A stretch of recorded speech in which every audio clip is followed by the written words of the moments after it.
That I was a recruiter. You could describe the green and the yellow bubble as boot camp for running Britain's recruitment organisation. I also work quite closely with ACAS and with the Low Pay Commission, and ACAS, of course, is the UK's good practice helping hand, guide, and in fact most of what we know ACAS for is trade union relations. Most of ACAS's work is actually around helping individual workers and companies get things right. So I'll draw on a lot of this today in the presentation. This is what the REC is about, and it's why we care about diversity and inclusion. We are here to support brilliant recruitment, whether it's happening in-house or in agency, primarily because it makes a difference to everyone. It opens up opportunities and it grows the British economy. So there's real purpose behind what we do as an industry. And we do that by doing three things. We champion good practice, we speak up for great recruitment, and we help recruiters to be successful. The REC itself, 3,300 corporate members in agency, 11,400 individuals in the Institute, and 440 companies signed up through our Good Recruitment campaign, which I'll talk a little bit more about later on. And you can see our stands over there. If you want to know more about it afterwards, do come and talk. So I said I was going to be pretty hard-nosed today. This is how British companies currently recruit.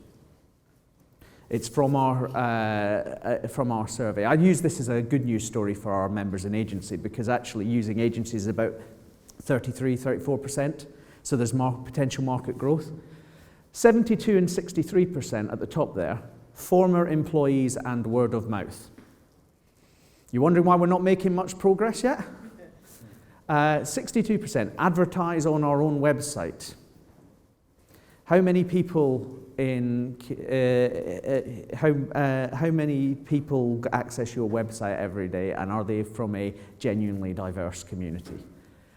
We're not doing enough as a British business community to really mainstream our progress on diversity and inclusion.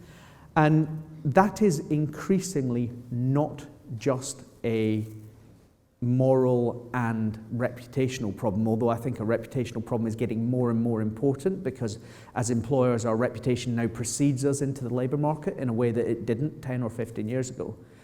It's increasingly becoming a real business issue.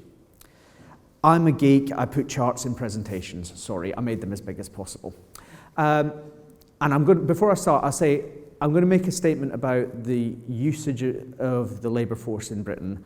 And before I do it, I absolutely acknowledge that there are bits of the labour force that business has not yet done enough. So employment rates for disabled people are disgracefully low in the UK, for instance. But broadly, we have the highest employment rate we ever have. You are not going to recruit your way to growth, because there genuinely are not as many people out there as there once were.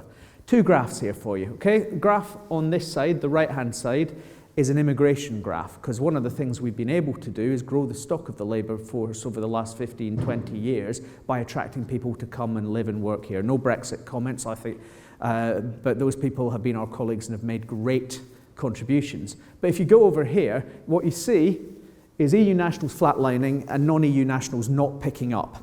And where that means that we're not going to have that availability of labour coming into our labour force at all skills level in the years to come.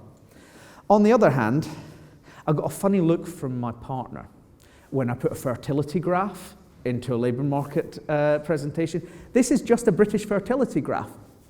Some of you who work in, for instance, engineering or the utilities will recognise this problem.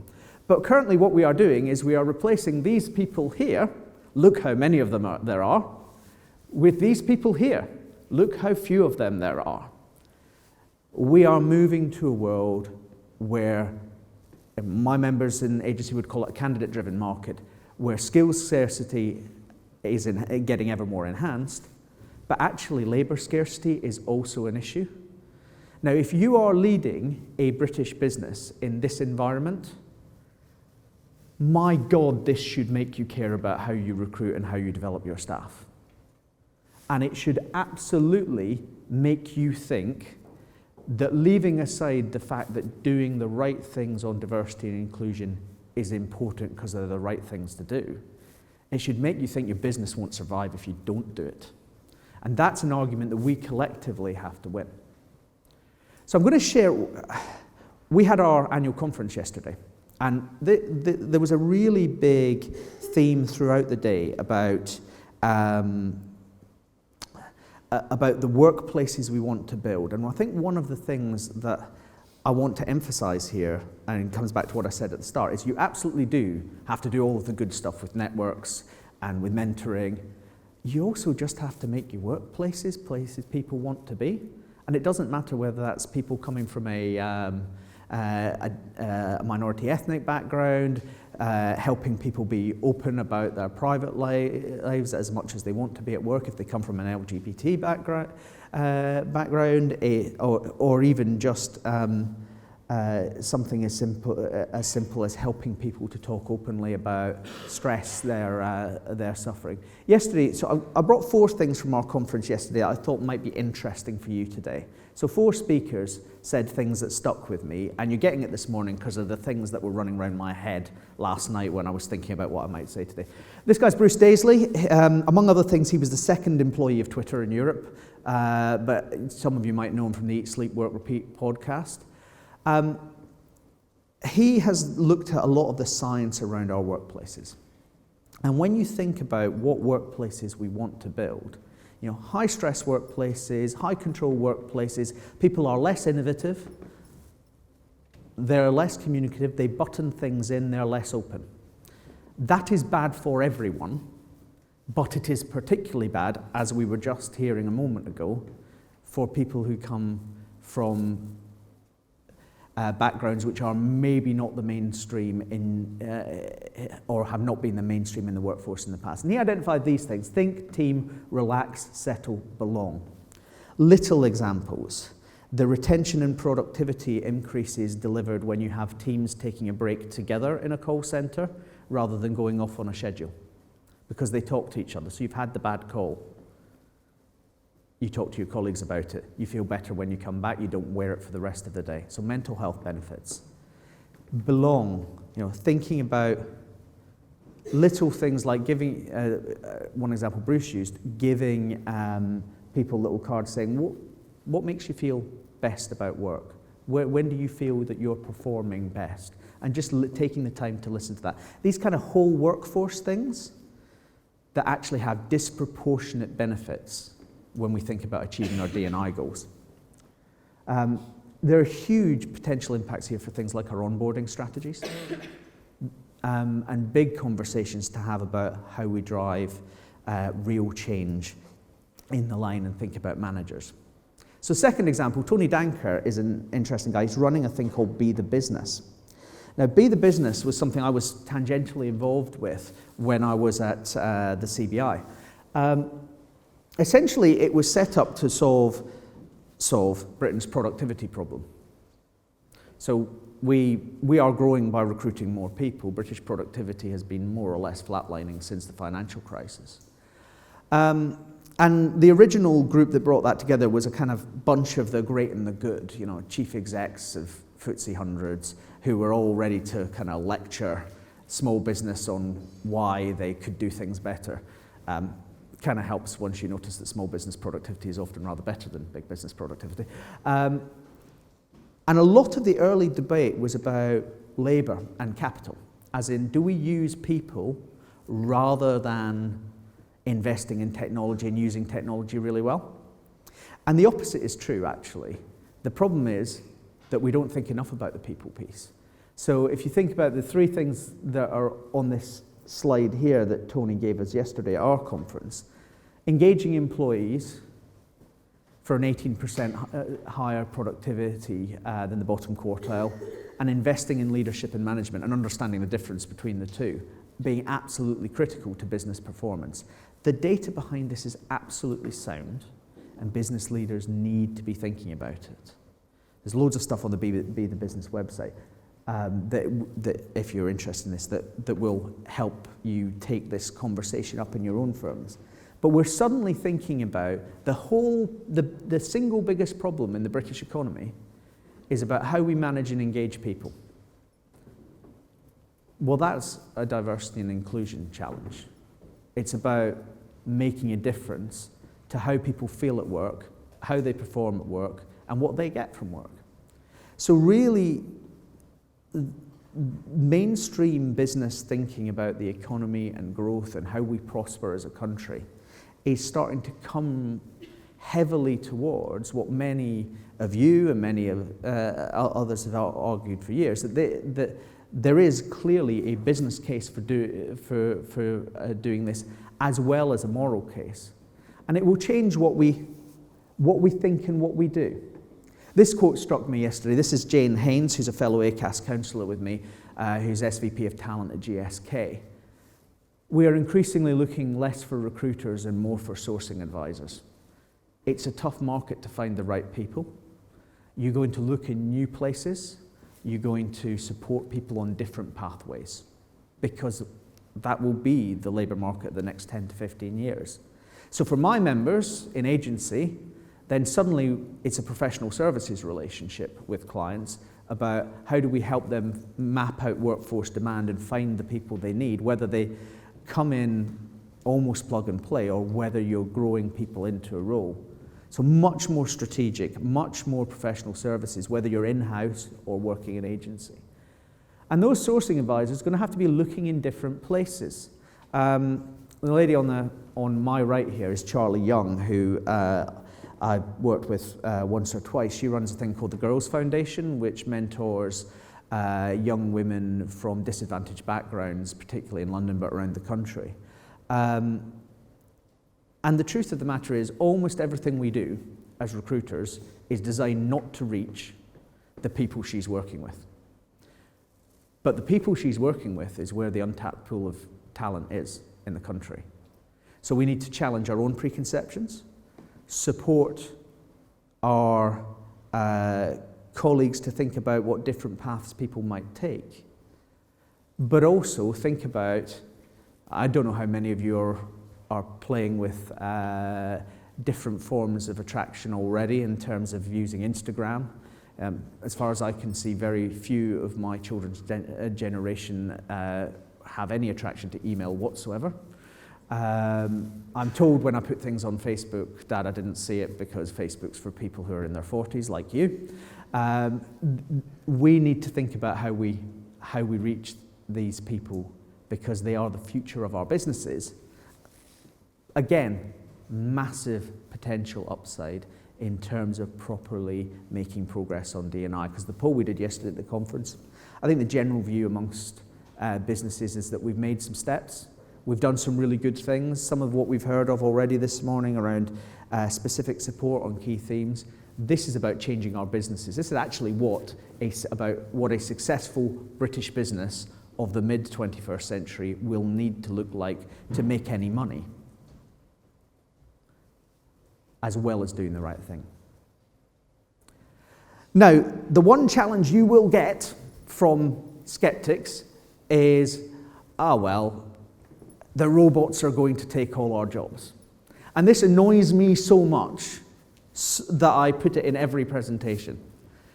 The robots are not going to take all of our jobs. This is the best data we have. As you can see, in the United Kingdom, maybe 10% of jobs are at high risk of automation. We create that many new roles with new things we're doing every year. The robots have always been about to take our jobs. That's what the Luddites thought. There are transitional challenges and there are existential challenges. This is not an existential challenge. Don't let anyone in your business tell you that capital investment will solve this problem for them.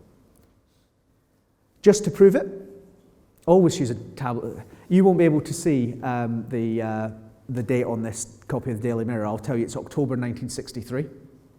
And as you can see, man of the hour, leader of the opposition, not yet Prime Minister, Harold Wilson, is saying it's go, go, go for robot age Britain.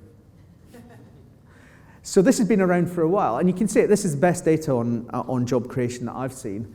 And all that is happening in job creation is the non-routine stuff that humans are really good at, humans are continuing to do in ever greater numbers, and the routine stuff's flatlining a bit.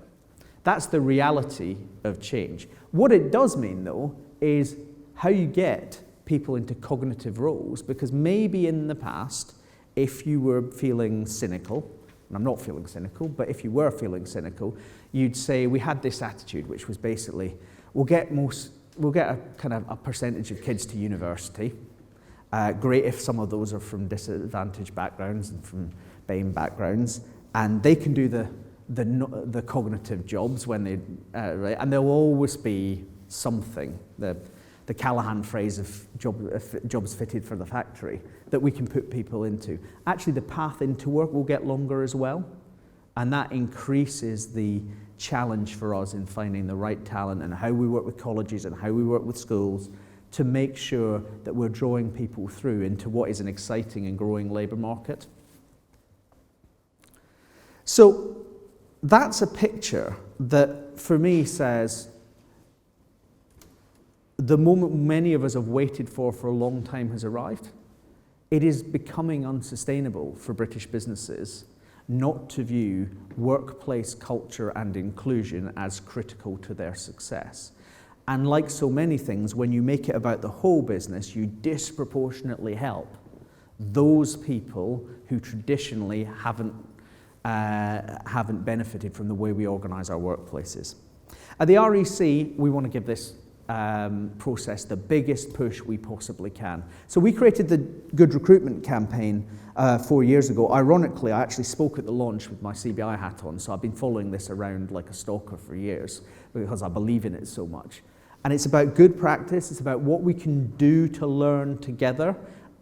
It's primarily aimed at people working in-house, but it's also about giving us as an organisation the chance to use our voice, the kind of work that we have, that we do with government. We had Amber Rudd doing a speech on the future of work in our office about a month back, to use this as an agenda-setting thing for the whole of British business.